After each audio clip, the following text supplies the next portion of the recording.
जैसा कि जानते हैं कि आईसीटी का कंप्यूटर का पेपर है, 8th क्लास की बात कर रहा हूँ मैं।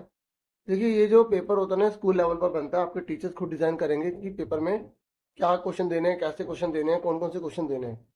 ठीक है, तो मैं आपको ये केवल एक इंफॉर्मेशन के लिए चैप्टर में थोड़ा बहुत समझा रहा हूँ।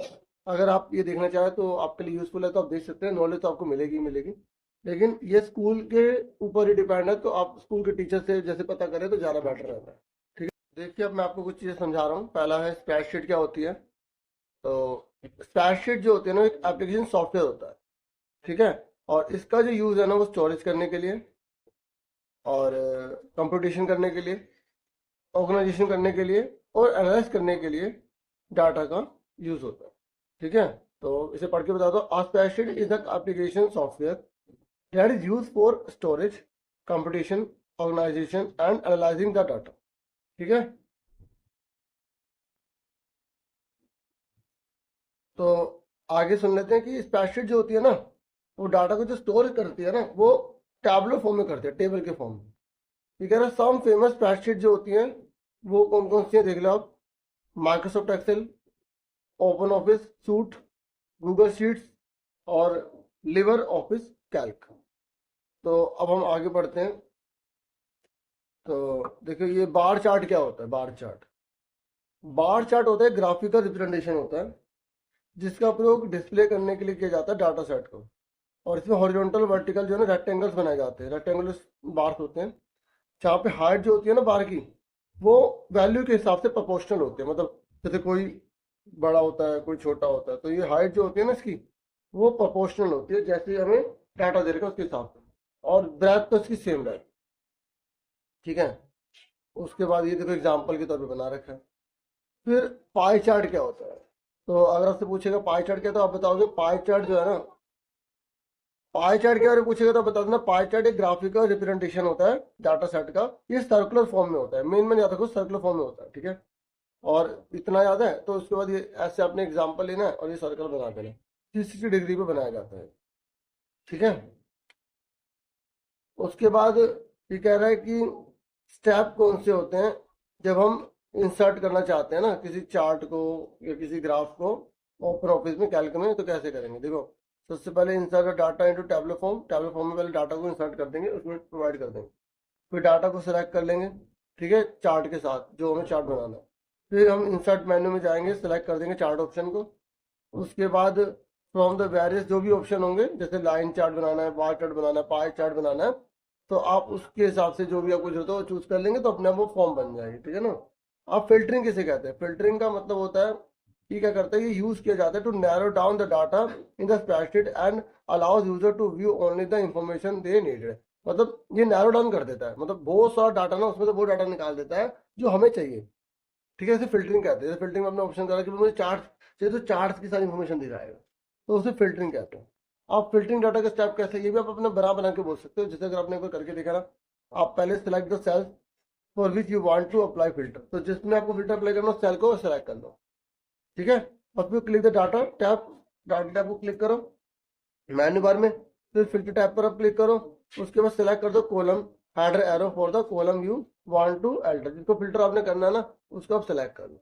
उसके बाद uncheck and select the boxes you want to show, तो उसको आप अनचेक कर दो या सिलेक्ट कर दो।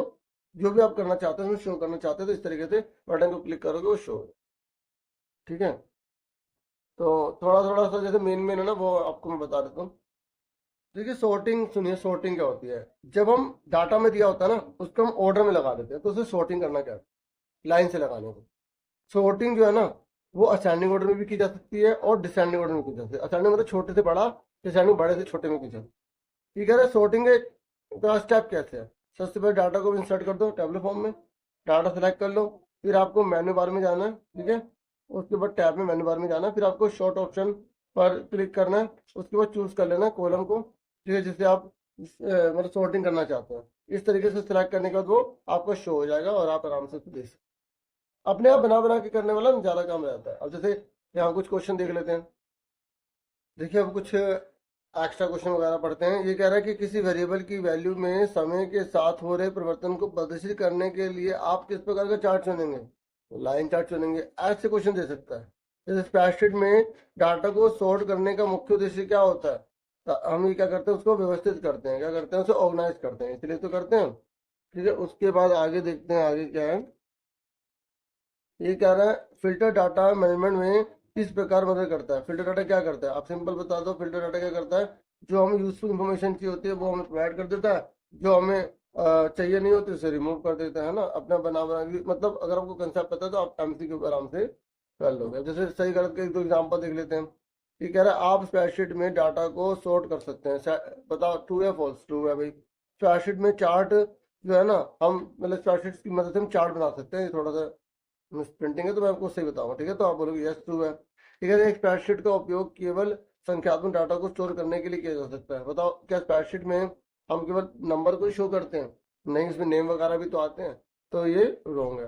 तो उसके बाद जैसे ये कह रहा है स्प्रेडशीट के बारे में, जब बताइए जब इसे चार्ट कैसे बनाते हैं, तो हम ऑलरेडी डिस्कस कर चुके हैं कि भी टैबलेट फॉर्म में होना चाहिए। ठीक है, फिर आपको जितना जिसका डाटा बनाना है उसको सेलेक्ट करना है ना, फिर उसके बाद आपको चार्ट ऑप्शन पे जाना है, चार्ट ऑप्शन सेलेक्ट करना है, फिर जिस प्रकार का चार्ट बनाना है आप बना सकते हो।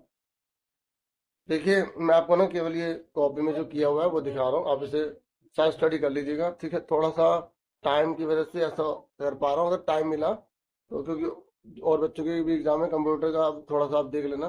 ठीक है, तो कोऑपरेट करना प्लीज, है ना? तो ये बस देख लो, आप इसे पढ़ लेना कि क्या क्या कैसे कैसे क्वेश्चन है। ठीक है, दिखा देता हूँ पूरा मैं।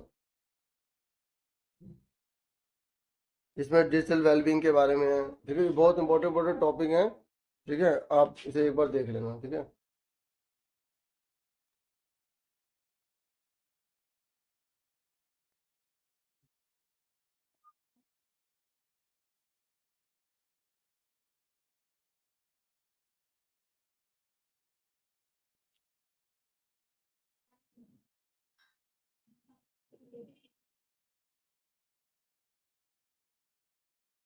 ये साइबर एथिक्स के ऊपर बहुत इंपॉर्टेंट क्वेश्चन आता है। साइबर के अंदर जैसे साइबर का यूज कर रहे हैं तो उसको हमें सही से यूज करना चाहिए ना। बुलिंग मतलब जैसे धमकाना, किसी को डराना, वो उससे रिलेटेड है। मैं थोड़ा थोड़ा वर्ड का मीनिंग हल्का फुल्का बता देता हूँ। देखो ये बहुत इंपॉर्टेंट क्वेश्चन है, डिजिटल डिटॉक्सिफिकेशन। मतलब जब आप अपने आप को ना इंटरनेट की दुनिया से बिल्कुल अलग कर देते हैं, जैसे फैमिली के साथ टाइम बिता रहे हैं, ठीक है, या आप कहीं घूमने जा रहे हैं जहाँ पे आपके पास मोबाइल वगैरह जो आप यूज़ नहीं कर रहे हैं, आप डिजिटल किसी रिसोर्स का यूज़ नहीं कर रहे, तो वो भी एक टाइम हमें बिताना चाहिए। क्योंकि आजकल सब क्या हो रहा है, केवल हम उसी में मतलब पढ़े जा रहे हैं और बहुत ज़्यादा अपना टाइम बर्बाद कर रहे हैं। ठीक है, तो आपको टाइम को यूटिलाइज करना आना चाहिए। जैसे अगर आप वीडियोस भी देख रहे हो तो मेन मेन देखा, उसको नोट करा, फिर अपनी बुक रीडिंग करी। क्योंकि ज़्यादा देखना भी सही नहीं है, उससे आपका टाइम वेस्ट होगा। भी देखने से इतना नहीं होगा, जितना प्रैक्टिस करोगे उतना होगा। एक बार देखा, नोट करा, उससे प्रैक्टिस करते रहे, बार बार एक वीडियो को देखो तो ऐसा सही नहीं है ना। आपका टाइम बहुत ज़्यादा कंज्यूम होगा। और डिजिटल दुनिया से थोड़ा बाहर निकलो, अपने आप को सेल्फ डिपेंडेंट बनाओ। ठीक है ना, इसको यूज़ करो, है फायदा है, देखो तभी तो आपको फटाफट हर चीज़ें मिल रही हैं। लेकिन उसको इतना ज़्यादा मत करो ना कि आप उसी पर पूरा ज़्यादा डिपेंड हो जाए, बाद में नुकसान झेलना पड़े। डाटा साइंस क्या है, कंप्यूटर विजन क्या है, ठीक है, हिंदी हिंदी में भी लिखा हुआ है, थोड़ा सा आप देख लेना, पढ़ लेना, समझ में आ जाएगा। ठीक है, क्योंकि कुछ बच्चों ने कमेंट किया था कंप्यूटर के रिगार्डिंग, कि कंप्यूटर के रिगार्डिंग कोई इन्फॉर्मेशन है, डाटा है तो सर दे दो। तो मैं सोच रहा था समझा दूं, लेकिन कुछ रीजन है जिसकी वजह से अब और हो नहीं पाएगा ना। 9th क्लास का भी एग्जाम चल रहे हैं, और भी क्लासेस के आपके एग्जाम है, मेन सब्जेक्ट के भी है, तो उसकी वीडियो भी बनानी है। ठीक है, ये अभी फ्री टाइम जैसे हो तो मैं अगली बार से कोशिश करूँ। ठीक है, तो इतना ही है वीडियो में। ठीक है, और आप वीडियो को लाइक, चैनल को सब्सक्राइब कर देना अगर आपको सही लग रहा है तो, जैसा भी है। ठीक है, thank you for watching and listening carefully. Take care, साल्डियस फ्रेंड।